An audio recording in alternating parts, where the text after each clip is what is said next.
Ladies and gentlemen, welcome back to another broadcast of The Weekly with me, Neff. Wanted to talk a little bit about a movie that I watched this weekend. We got some numbers from Netflix. You may have heard of this film. But first, please subscribe to the channel, share this video, and like this video. The RIP tops Netflix charts with impressive 41.6 million views in just 3 days. The RIP, the latest action movie from Netflix starring Ben Affleck and Matt Damon, racked up 41.6 million views in just 3 days on the platform. It's the 9th biggest debut in Netflix history, so it cracked the top 10.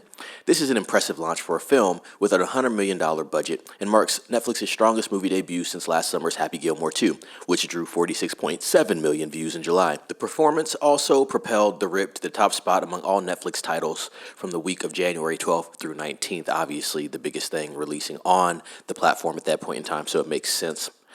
I watched this film this weekend. I thought the film was decent. I actually gave it a 6.7 out of 10, but I do think people giving it 7s, I think that's a fair score for it. I know on Rotten Tomatoes, I believe last time I checked, which was I want to say yesterday, last time I checked was it was at a 7. So they gave it a 70%. This was the audience, your regular audience. I think the critics actually gave it an 84%, so pretty good overall. And then I looked at IMDb and their score for it was a 6.9 out of 10. So I think I'm in the right realm there, but I think it's a solid 6.7. If you gave it a 7, I would say that's fair. I don't want to give away too much of the plot, but let's look through the synopsis a little bit. The RIP follows a group of Miami cops whose trust begins to unravel after they find millions in cash inside a derelict stash house. Once word of the haul leaks out, things get messy, and no one knows whom they can trust anymore. And this is directed by Joe Carnahan. Now, ladies and gents, I do think overall the acting was decent in it. Obviously, you got Matt Damon, you got Ben Affleck in a film. There was a decent cast there. I don't think the development was so good with the characters, but I do think overall the acting was decent enough. I thought the way it was shot was decent. I liked the tonality of the film. There was a lot of twists, and not cheap twists. They were good twists throughout the film. I want to say at least 3 major twists in the film that I think they delivered, to be quite honest.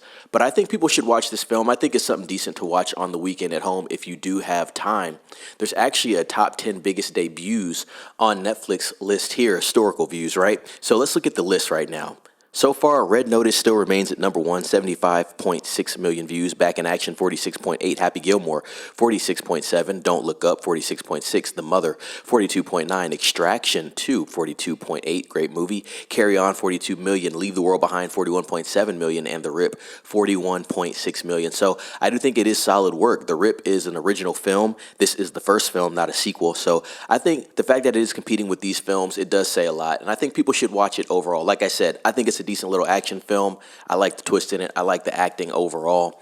Ladies and gents, did you watch The RIP this weekend? If you did, let me know what you thought about the film. Like I said earlier, please subscribe, like, share this video, and ring the bell for notifications for more cool updates. Be safe. It's Neff signing off.